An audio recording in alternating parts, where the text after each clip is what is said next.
प्यारे छात्र छात्राओं, आज मैं आपके लिए एक नया टॉपिक लेकर के आया हूं और ये टॉपिक है ग्रामीण भारत में सूचना प्रौद्योगिकी की भूमिका। देखें, आज का टॉपिक है हमारा ग्रामीण भारत में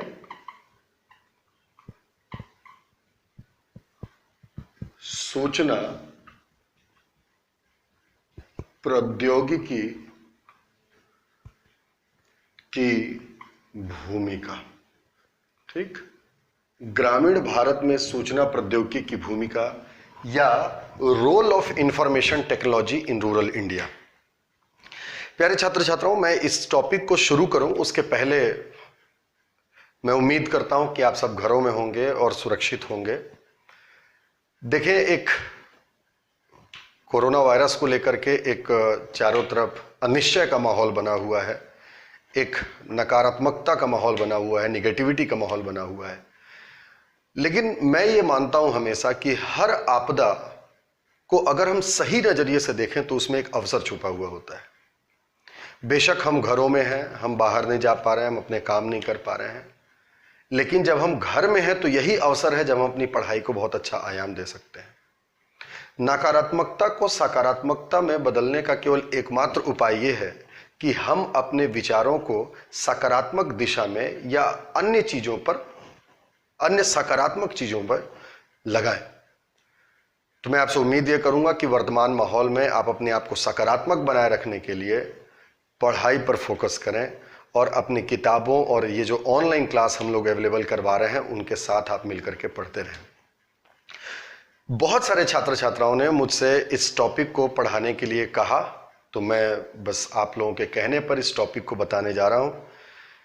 जो ग्रामीण भारत में सूचना प्रौद्योगिकी की भूमिका, आज जो हम टॉपिक शुरू करने जा रहे हैं प्यारे बच्चों, ये छत्तीसगढ़ पीएससी मेंस के पेपर 4 से संबंधित है। ये पेपर 4, जैसा कि आप जानते हैं, अप्लाइड एवं व्यवहारिक विज्ञान है ना, अप्लाइड साइंस का पेपर है। और इस टॉपिक का संबंध पेपर 4 के अप्लाइड साइंस वाले टॉपिक के से है, जो कि पेपर 4 के पार्ट 3 में है। पार्ट 3 से संबंधित है और पार्ट 3 का अप्लाइड साइंस का जो सबसे पहला टॉपिक है वो यही है, ग्रामीण भारत में सूचना प्रौद्योगिकी की भूमिका। आप बस इस टॉपिक के साथ बने रहें, मैं पूरा टॉपिक आपका इसको कंप्लीट करवाऊंगा और बेहद बेहद इंपॉर्टेंट चीजों को मैं इसमें डील करूंगा। इसको करंट से लेकर के डील करूंगा, इसके शुरुआत से लेकर के लास्ट तक हम जाएंगे। किसी भी प्रकार के प्रश्नों को छोड़ेंगे नहीं, हर प्रकार के प्रश्नों को हम इसमें शामिल करते हुए आगे बढ़ेंगे। तो ग्रामीण भारत में सूचना प्रौद्योगिकी की भूमिका, आज हम इस टॉपिक को शुरू करने जा रहे हैं। देखें,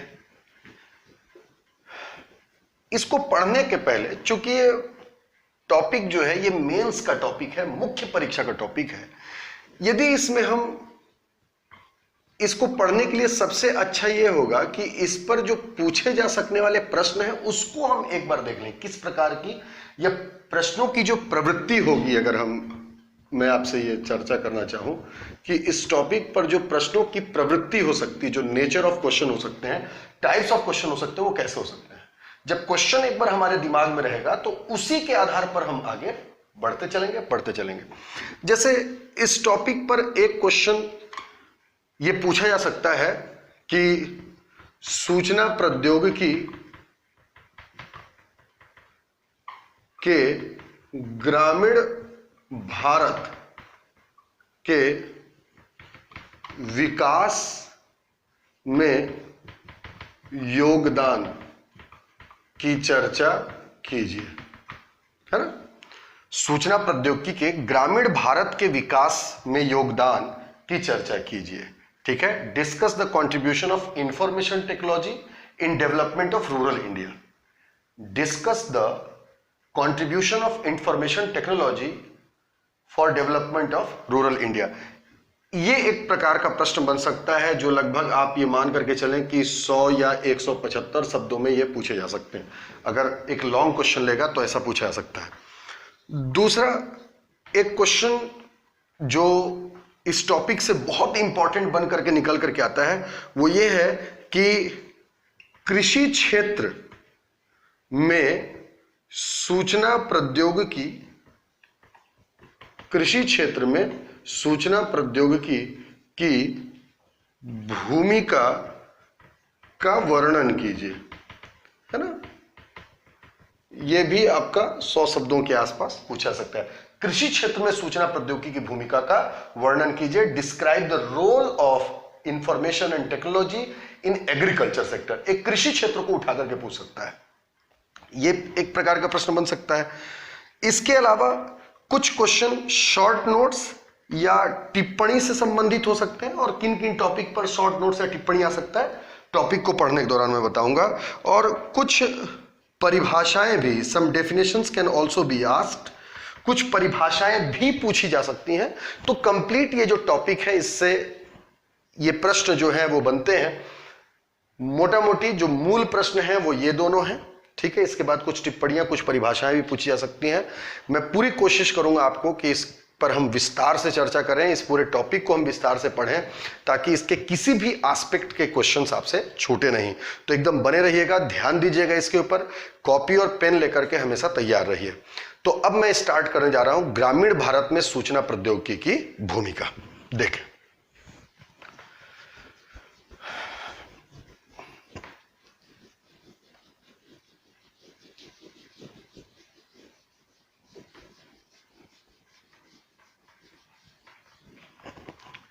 देखें, जब हम बात करते हैं ग्रामीण भारत में सूचना प्रौद्योगिकी की भूमिका, तो यदि हम इसको पढ़ना चाहें तो इस टॉपिक का अगर आप पूरा अध्ययन करेंगे तो ये टॉपिक को पढ़ने के दृष्टिकोण से, या टॉपिक को अगर हम गहन अध्ययन करना चाहते हैं इस टॉपिक का, तो हम इसको 3 भागों में बांट करके देख सकते हैं। देखें, एक, ग्रामीण भारत हमें जानना पड़ेगा कि आखिर ग्रामीण भारत क्या होता है, छोटी सी जानकारी हमको उसके बारे में रखनी पड़ेगी, है ना।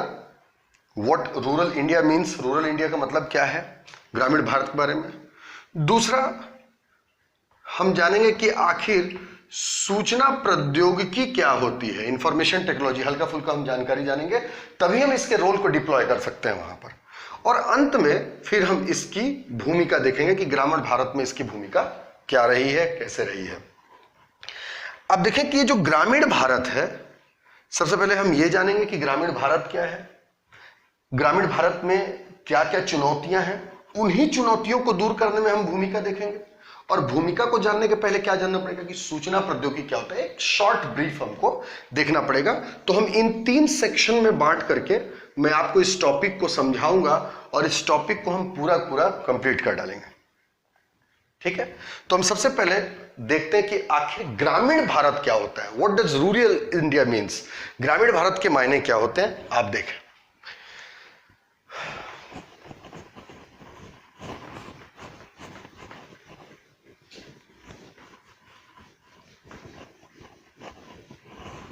देखें, सबसे पहले थोड़ा सा हम चर्चा करते हैं ग्रामीण भारत के बारे में। तो जब हम ग्रामीण भारत पढ़ेंगे, ग्रामीण भारत मतलब आपका रूरल इंडिया, ग्रामीण भारत की अगर हम बात करें, सबसे पहले ग्रामीण भारत में हम ये जानते हैं कि आखिर ग्रामीण भारत क्या होता है ना, क्या होता है, क्या मतलब है जब भी हम ग्रामीण भारत कहते हैं, तो इससे आशय क्या है। अब देखें कि जब भी हम ग्रामीण भारत या गांव की जब भी हम बात करते हैं, तो जब भी हम गांव की बात करते हैं तो हमारे जहन में एकाएक आता है कि खेत खलिहान होंगे, है ना, छोटी छोटी नदियां होंगे, तालाब होंगे, है ना, लहलहाते फसलें होंगी, ठीक, आधुनिकता से परे होंगे। ये हमारे जहन में ये सारी चीजें आती हैं। इसी आधार पर हम ग्रामीण भारत को परिभाषित भी कर सकते हैं। आप देखें कि भारत के वह क्षेत्र जहां प्राथमिक गतिविधियों, ध्यान देंगे, फोकस करेंगे, प्राथमिक गतिविधियों, प्राइमरी एक्टिविटीज, भारत के वह क्षेत्र जहां पर प्राथमिक गतिविधियों जैसे कृषि, पशुपालन, मत्स्यन, fisheries, agriculture, animal husbandry, fisheries, वानिकी इत्यादि, ये सब प्राथमिक गतिविधियां कहलाती हैं। यदि ऐसी प्राथमिक गतिविधियों का प्रभुत्व हो तब ऐसे क्षेत्र को या तब उसे ग्रामीण क्षेत्र या ग्रामीण भारत कहा जाएगा। तो ये बहुत इंपॉर्टेंट डेफिनेशन, आप इसको समझें कि भारत के ऐसे क्षेत्र जहां पर प्राथमिक गतिविधियों का प्रभुत्व होता है। प्राथमिक गतिविधियां जैसे कृषि, मत्स्यन, वानिकी, है ना, ये जब पशुपालन, जब इन गतिविधियों का जहां पर जो डोमिनेंट एक्टिविटीज हैं वो ये हैं, तो ऐसे क्षेत्र को हम क्या कह सकते हैं, आपका ग्रामीण भारत कह सकते हैं। आप देखिए कि वर्ष 2011 की जनगणना के अनुसार, वर्ष 2011 की जनगणना के अनुसार अगर हम देखें तो भारत में ग्रामीण जो क्षेत्र है, ग्रामीण क्षेत्र में लगभग 883 मिलियन आबादी रहती है। यानी अगर हम 2011 की जनगणना में 121 करोड़ आबादी थी तो उसमें 88 करोड़ के आसपास आबादी, 883 मिलियन आबादी कहां रहती है, आपका ग्रामीण क्षेत्रों में रहती है, जो कि कुल आबादी का 68.84% है। यानी आप ये कह सकते हैं कि ऑलमोस्ट 70% ऑफ पॉपुलेशन जो है इंडिया की, वो रूरल पॉपुलेशन है, वो ग्रामीण क्षेत्रों में रहती है। 2011 की जनगणना के अनुसार ही भारत में लगभग 6 लाख से ज्यादा गांव हैं। भारत में 6 लाख से ज्यादा गांव हैं। इसका मतलब यह है कि अगर हम मोटा मोटी क्लासिफिकेशन करें तो भारत में ग्रामीण आबादी 68 यानी 70% के आसपास ग्रामीण आबादी हो जाएगी और 30% के आसपास क्या है, आपका अर्बन पॉपुलेशन या शहरी आबादी होती है। तो ये ग्रामीण भारत है। आप देखें, ये ग्रामीण भारत है। ग्रामीण भारत किसको कहेंगे, जहां पर प्राथमिक गतिविधियों का प्रभुत्व हो, जहां पर कृषि ज्यादा हो, पशुपालन ज्यादा हो, मत्स्यन ज्यादा हो, है ना, जहां पर सेवा क्षेत्र में योगदान कम होगा। ठीक है, सेवा क्षेत्र में योगदान कम होगा, वो सब क्या होंगे, आपका ग्रामीण क्षेत्र कहलाएंगे। ठीक, महत्वपूर्ण बात यह है कि ग्रामीण क्षेत्रों की विशेषता यह होती है कि यहां पर छोटे छोटे मानव बसाहट पाए जाते हैं। ठीक है ना, छोटे छोटे मानव बसाहट पाए, मतलब आप देखेंगे कि ग्रामीण क्षेत्रों में छोटे छोटे गांव होंगे, छोटे छोटे घर होते हैं, बड़े बड़े घर नहीं होते जैसे शहरों में होते हैं। तो छोटे छोटे मानव बसाहट पाए जाते हैं जो जमीन से जुड़े हुए होते हैं, है ना, जमीन से जुड़े होते हैं। मतलब जमीन से जुड़े हुए होते हैं, इसका मतलब हर चीज तो जमीन पर ही बनेगी। मतलब छोटे छोटे मानव बसाहट पाए जाएंगे, कहीं पर छोटे छोटे पठार होंगे, उन पर होंगे, है ना, वन वृक्षों के बीच में होंगे। यहाँ पर भूमि या जमीन कहने का मतलब प्राकृतिक संसाधनों से है, ना कि लैंड से है, जो आप जमीन समझते हैं उससे नहीं है। प्राकृतिक संसाधनों से जुड़े होंगे, जंगल के आसपास होंगे, नदियों के आसपास होंगे। तो ये जो छोटे छोटे मानव बसाहट होते हैं, ये आपका ग्रामीण भारत की विशेषता है। तो ये हमारा ग्रामीण भारत होता है। इस तरीके से ये ग्रामीण भारत है। तो उम्मीद करता हूं आपको समझ में आएगा। तो यहां पर फोकस करने वाली बात यह है कि ग्रामीण भारत वह क्षेत्र है जहां पर प्राथमिक गतिविधियों का प्रभुत्व हो, कृषि, है ना, मत्स्यन, वानिकी, है ना, पशुपालन इत्यादि का प्रभुत्व होना चाहिए। ठीक, छोटे छोटे मानव बसाहट पाए जाते हैं जो कि जमीन से, भूमि से जुड़े होते हैं। यहां पर भूमि का मतलब जमीन नहीं है, मतलब जो आप भूखंड समझ रहे हैं वो नहीं, प्राकृतिक संसाधनों से जुड़े हुए क्षेत्र पाए जाएंगे। तो ये ग्रामीण क्षेत्र है। और ग्रामीण क्षेत्र की भूमिका ही आप समझ लें भारत में कितनी महत्वपूर्ण है कि लगभग 70% आबादी भारत की ग्रामीण क्षेत्रों में निवास कर रही है, 6 लाख से ज्यादा गांव। तो ये हमारा ग्रामीण भारत है। तो ये हमने समझा कि ग्रामीण भारत क्या होता है। ध्यान दें, एकदम बहुत इंपॉर्टेंट चीज मैं आपको बताने जा रहा हूं आगे, एकदम कॉन्सेंट्रेट रहें और देखते चलें। तो ये आपका ग्रामीण भारत होता है। लेकिन जब हमने इसकी परिभाषा देखी तो यहीं पर हम ग्रामीण भारत की सीमाएं या ग्रामीण भारत के समक्ष जो चुनौतियां हैं, अगर हम इसको देखें the challenges before the rural India, ग्रामीण भारत के समक्ष चुनौतियां देखें, तो आप देखें कि सबसे महत्वपूर्ण तो बात यह है कि ग्रामीण भारत में सर्वाधिक आबादी रह रही है। भारत की सर्वाधिक चुनौतियां मैं बता रहा हूं, उसको फोकस करना है। ग्रामीण भारत में सर्वाधिक आबादी रह रही है, ऑलमोस्ट 70%। 68.84% हमने देखा, ऑलमोस्ट 70% पॉपुलेशन जो है रिसाइड्स इन रूरल इंडिया। सर्वाधिक आबादी है, लेकिन सर्वाधिक आबादी किस पर आपका आश्रित है? कृषि एवं संबद्ध क्षेत्रों पर, है ना? संबद्ध क्षेत्र पर क्या है? आश्रित है। ठीक, और कृषि एवं संबद्ध क्षेत्रों पर आश्रित है। यदि हम ग्रामीण भारत का विकास करना चाहते हैं तो, या ग्रामीण भारत में जो समांतर विकास है, समानांतर विकास है, यह सबसे बड़ी चुनौती है, पैरेलल डेवलपमेंट। और पैरेलल डेवलपमेंट किसके? जो शहरी भारत है उसके समानांतर विकास इसकी सबसे बड़ी चुनौती है। और शहर और गांव में अंतर क्या है? तो जो सबसे बड़ा अंतर है, सबसे बड़ा अंतर है, यानी अगर हम चुनौतियां अगर देखें तो सबसे बड़ा अगर हम अंतर देखें तो सबसे महत्वपूर्ण चुनौती है सूचनाओं को प्राप्त करने के लिए। आप शहर में आपको हर प्रकार की सूचनाएं, सरकार की योजनाएं तुरंत आपको पता लग जाती है, लेकिन ग्रामीण भारत में उतनी तीव्रता से पता नहीं चल सकती है। ठीक है ना? सूचनाओं। दूसरी चुनौती क्या है ग्रामीण भारत की? शिक्षा, एजुकेशन। जैसे शहरों में शिक्षा मिलती है वैसे गांव में शिक्षा नहीं मिल पाती। तीसरी सबसे बड़ी समस्या क्या है? स्वास्थ्य। ठीक है ना? स्वास्थ्य भी एक समस्या है। चौथा अगर हम देखें तो सूचना हो गया, शिक्षा हो गया, स्वास्थ्य हो गया। स्वास्थ्य के साथ साथ सामाजिक न्याय भी अगर आप देखेंगे तो सामाजिक न्याय, सोशल जस्टिस, मतलब ग्रामीण क्षेत्रों में भेदभाव की समस्या बहुत ज्यादा होती है, तो सामाजिक न्याय एक हो गया। इसके बाद अगर हम आगे बढ़ें तो सामाजिक न्याय के साथ साथ जो सरकारी विकास कार्यक्रम है ना, सरकारी विकास कार्यक्रम, जो गवर्नमेंट के स्कीम्स हैं, वो भी एक चुनौतियां हैं ग्रामीण क्षेत्रों में। ठीक है ना, कि वो चल नहीं पाते उतने अच्छे तरीके से। इसके अलावा ग्रामीण क्षेत्रों में आपका परिवहन की सुविधा, ठीक है ना होना, ये तमाम प्रकार की क्या है? चुनौतियां हैं।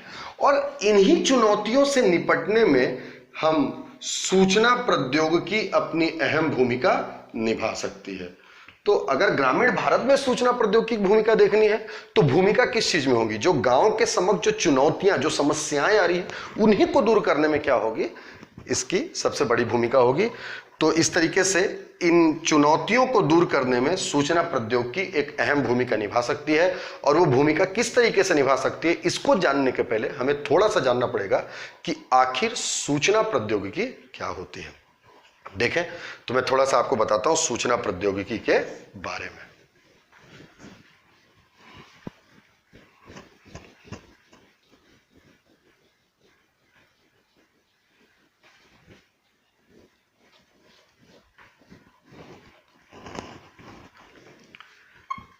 देखें, जो सूचना प्रौद्योगिकी है उसे सूचना एवं संचार प्रौद्योगिकी कहा जाता है। एक ही बात है। इंग्लिश में इसे इंफॉर्मेशन एंड कम्युनिकेशन टेक्नोलॉजी बोलते हैं और शॉर्ट में इसे आईसीटी भी कह सकते हैं। तो बेसिकली हम ये जान लेते हैं कि आखिर सूचना एवं संचार प्रौद्योगिकी क्या होती है। आप देखिए, अगर इसे हमें समझना है तो हम इसको इस तरीके से समझ सकते हैं। जो सूचना एवं संचार प्रौद्योगिकी वो दो चीजों से मिलकर बनी हुई है। एक है आपका सूचना प्रौद्योगिकी, इंफॉर्मेशन टेक्नोलॉजी, आईटी बोलेंगे, और एक है आपका संचार प्रौद्योगिकी, या इसे कम्युनिकेशन टेक्नोलॉजी कहेंगे। और इन दोनों को मिलाकर के क्या बनता है आपका? आईसीटी या इंफॉर्मेशन एंड कम्युनिकेशन टेक्नोलॉजी बनती है। सूचना प्रौद्योगिकी क्या है? तो आप सबसे पहले यह समझें कि सूचना प्रौद्योगिकी को जानने के पहले आपको सूचना को समझना पड़ेगा कि आखिर सूचना क्या होती है। तो आप याद रखें, जो अर्थपूर्ण आंकड़े होते हैं, अर्थपूर्ण आंकड़ों का संग्रह सूचना कहलाता है। समझ रहे? सूचना प्रौद्योगिकी में सूचना को हमें सबसे पहले समझना पड़ेगा कि सूचना क्या है। कलेक्शन ऑफ मीनिंगफुल डेटा, जो अर्थपूर्ण आंकड़ों का संग्रह है, वही सूचना है। आप एक बात समझें, अर्थपूर्ण आंकड़े कहने का मतलब क्या? ऐसे आंकड़े जो किसी प्रयोग में लाए जा सकते हैं, जिसको समझा जा सकता है, जिसका कुछ अर्थ निकलता है, वो अर्थपूर्ण आंकड़े होंगे। जिन आंकड़ों का कोई अर्थ ही ना हो उन्हें हम क्या कहेंगे, आपका रॉ डेटा होते हैं, वो कच्चे डेटा होते हैं, उनका प्रयोग नहीं किया जा सकता। जिन डेटा को हम कार्यों में प्रयोग में ला सकते हैं वो अर्थपूर्ण डेटा कहलाते हैं, अर्थपूर्ण आंकड़े कहलाते हैं। और इन्हीं अर्थपूर्ण आंकड़ों को हम क्या कहेंगे, आपका सूचना कहेंगे। आप एक चीज समझें, जैसे ये कहा गया कि भारत में 273 मिलियन टन उत्पादन हुआ, आंकड़ा है, रॉ है, लेकिन आपको समझ में नहीं आएगा क्योंकि 273 टन किसका हुआ है। अगर यही बताया जाए कि भारत में 273 या 284 मीट्रिक टन खाद्यान्न का उत्पादन हुआ तो यह किस में परिवर्तित होगा, आपका अर्थपूर्ण आंकड़े। तो ऐसे आंकड़े जो अर्थपूर्ण होते हैं, जो हमें किसी प्रकार की सूचना दे सकते हैं, है ना, किसी प्रकार का नॉलेज देते हैं, उन्हीं को हम क्या बोलते हैं, आपका अर्थपूर्ण आंकड़े कहते हैं। और इन्हीं अर्थपूर्ण आंकड़ों के संग्रह को ही इंफॉर्मेशन कहा जाता है। आप देखें कि जब भी कोई डेटा मिलता है तो सबसे पहले वो रॉ डेटा होता है, मतलब उसको हर कोई नहीं समझ सकता। आपके लिए अर्थपूर्ण आंकड़े मतलब जिसको आप समझ सकते हैं वो आपके लिए अर्थपूर्ण आंकड़े होंगे, जिसको आप नहीं समझ सकते वो आपके लिए अर्थपूर्ण आंकड़े नहीं है। जैसे जब हम कंप्यूटर पर कोई चीज टाइप करते हैं तो कंप्यूटर में मशीन लैंग्वेज होता है, मशीन लैंग्वेज को जब हमें समझने वाले लैंग्वेज में कन्वर्ट किया जाता है, प्रोसेसिंग होती है और वो कन्वर्ट होता है जिसको हम समझ पाते हैं, तब जाकर के वो हमारे लिए अर्थपूर्ण आंकड़ा है। कंप्यूटर को जो डेटा दिया गया वो कंप्यूटर समझ सकता है, इसलिए वो हमारे लिए रॉ डेटा होगा, उसको हम समझ नहीं सकते। तो जो रॉ डेटा होता है, जो कच्चे आंकड़े होते हैं, इन कच्चे आंकड़ों की जब प्रोसेसिंग होती है, प्रोसेसिंग कर दी जाती है, प्रोसेसिंग कहना मतलब इनको जब अर्थपूर्ण आंकड़ों में परिवर्तित कर दिया जाता है, तो अर्थपूर्ण आंकड़ों में जब हम परिवर्तित करते हैं तो यही क्या कहलाती है, आपका सूचना। और जिस तकनीक का प्रयोग करके हम रॉ डेटा को इंफॉर्मेशन में कन्वर्ट करते हैं उसी तकनीक को हम क्या कहते हैं, आपका इंफॉर्मेशन टेक्नोलॉजी। इसका मतलब सिंपल सी बात है, ऐसे आंकड़े जिसको आप समझ नहीं सकते, समझने योग्य आंकड़ों में तब्दील करना ही क्या है, आपका इंफॉर्मेशन है। और इंफॉर्मेशन जिस तकनीक के माध्यम से बनता है उसी को इंफॉर्मेशन टेक्नोलॉजी कहा जाता है। संचार प्रौद्योगिकी की बात करें तो संचार क्या है, संचार संचरण से लिया गया है। इसका मतलब जो सूचना होती है, सूचना, इस सूचना को एक स्थान से लेकर दूसरे स्थान तक पहुंचाना ही क्या है, संचार है। सूचना को एक स्थान से दूसरे स्थान तक पहुंचाना संचार है। जैसे ये ए के पास कोई सूचना है, इसे बी तक पहुंचाना है, तो ए से बी तक जो सूचना पहुंचाने की जो प्रक्रिया होगी वही क्या कहलाएगी, आपका संचार कहलाएगी, कम्युनिकेशन कहलाएगी।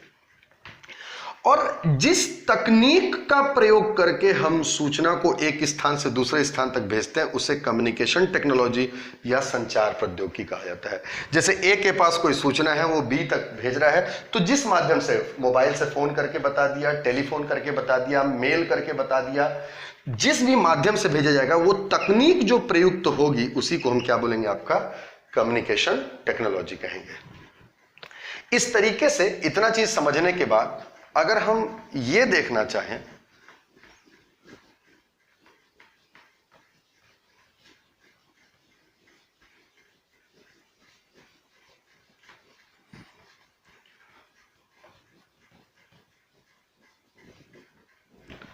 इतना समझने के बाद यदि हम सूचना एवं संचार प्रौद्योगिकी की परिभाषा देखना चाहें कि डेफिनेशन क्या है, क्योंकि इसको समझने के बाद ही हम इस टॉपिक को डील कर पाएंगे, इसकी भूमिका को समझ पाएंगे। तो यदि हम इसकी परिभाषा को देखना चाहें सूचना एवं संचार प्रौद्योगिकी की, तो आप देखें कि ये जो सूचना एवं संचार प्रौद्योगिकी है, ठीक, यदि इसकी परिभाषा को हम देखना चाहें तो आप देखें कि कच्चे आंकड़ों को, कच्चे आंकड़े मतलब जिसको आप समझ नहीं सकते, रॉ डेटा, कच्चे आंकड़ों को अर्थपूर्ण आंकड़ों में परिवर्तित करने एवं उसे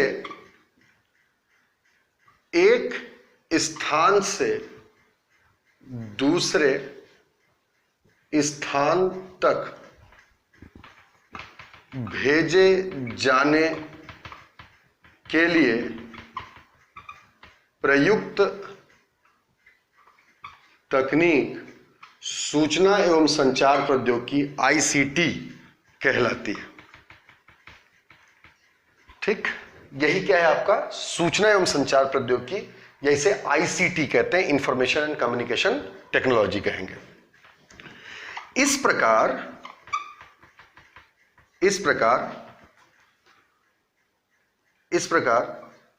संचार के लिए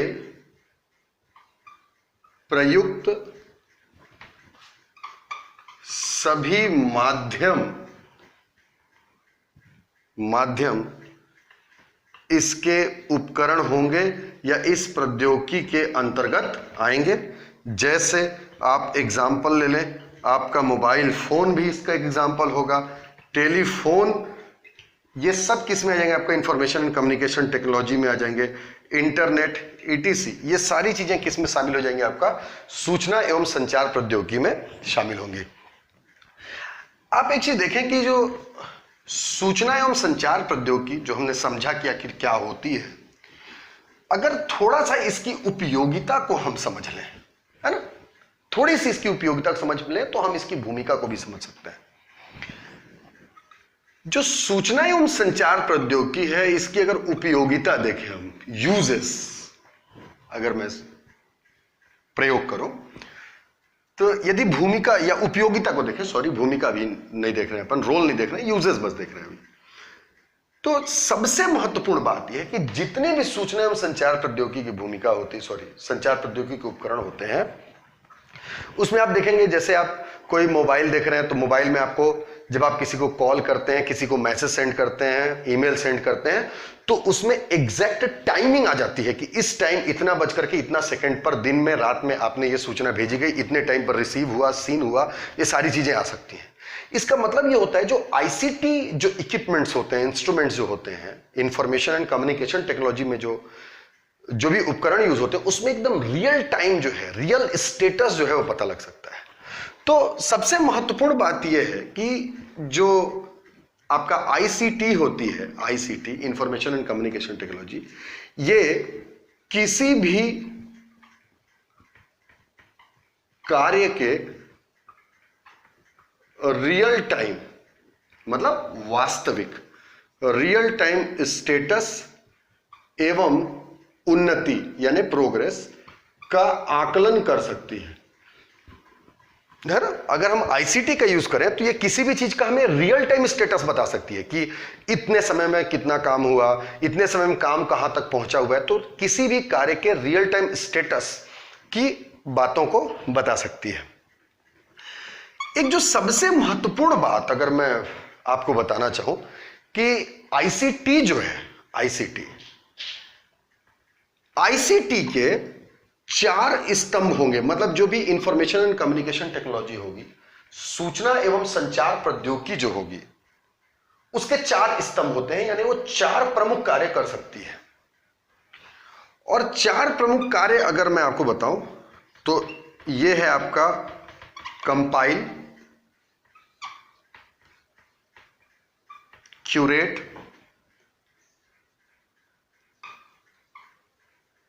वैलिडेट एंड डिसेमिनेट। जो आईसीटी है, जो सूचना एवं संचार प्रौद्योगिकी है, उसकी 4 प्रमुख कार्य होते हैं, या जो 4 कार्य करती है, या इसको 4 स्तंभ कह सकते हैं। इसको समझें थोड़ा सा। एक है आपका कंपाइल, दूसरा है क्यूरेट, तीसरा है वैलिडेट और चौथा है disseminate. Compile, curate, validate, disseminate. Compile का मतलब होता है इकट्ठा करना, है ना, कंसोलिडेशन ऑफ एनीथिंग, कंपाइल करना, इकट्ठा करना।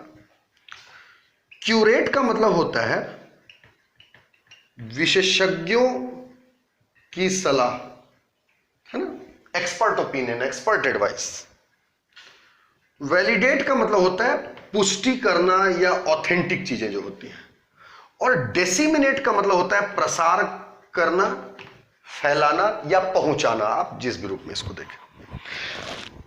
तो जो आईसीटी है वो विभिन्न प्रकार की सूचनाओं को क्या कर सकती है, कंपाइल कर सकती है, इकट्ठा कर सकती है। इकट्ठा करने के बाद जो एक्सपर्ट्स होते हैं उन एक्सपर्ट्स के सामने इसको रखा जा सकता है। एक्सपर्ट्स इस पर ओपिनियन देंगे कि हाँ ये चीज, ये आंकड़े अच्छे हैं या ये आंकड़े बुरे हैं। विशेषज्ञों की सलाह को अट्रैक्ट कर सकती है।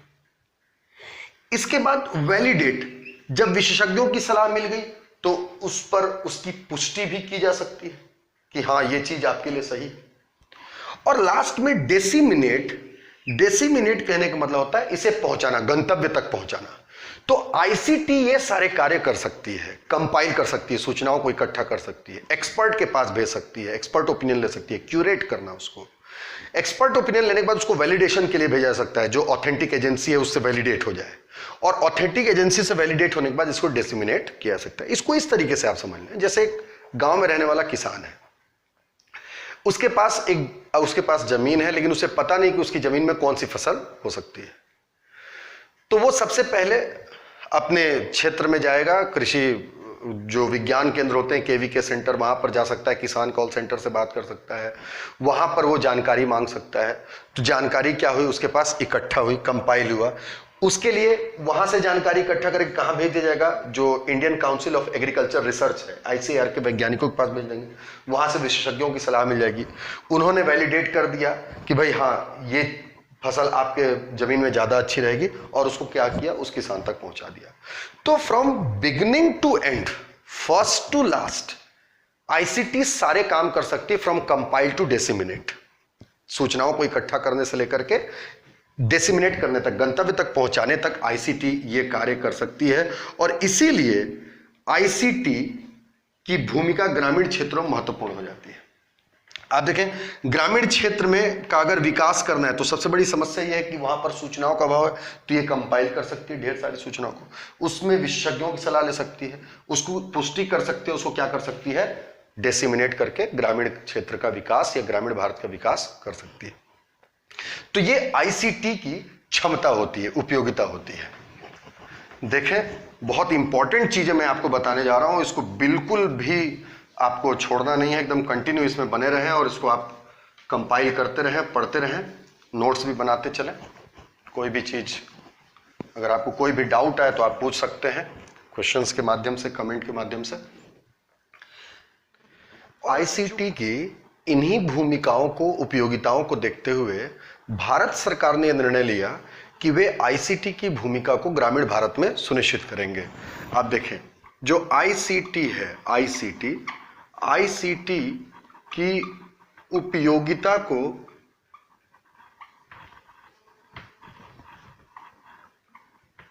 देखते हुए भारत सरकार ने इसकी भूमिका, मतलब आईसीटी की भूमिका, इसकी भूमिका ग्रामीण भारत में सुनिश्चित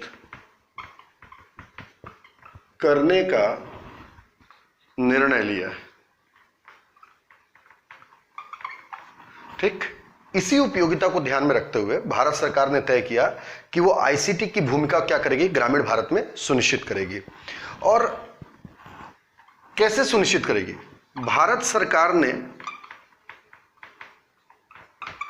यह तय किया है कि समस्त सरकारी योजनाएं ग्रामीण भारत में आईसीटी के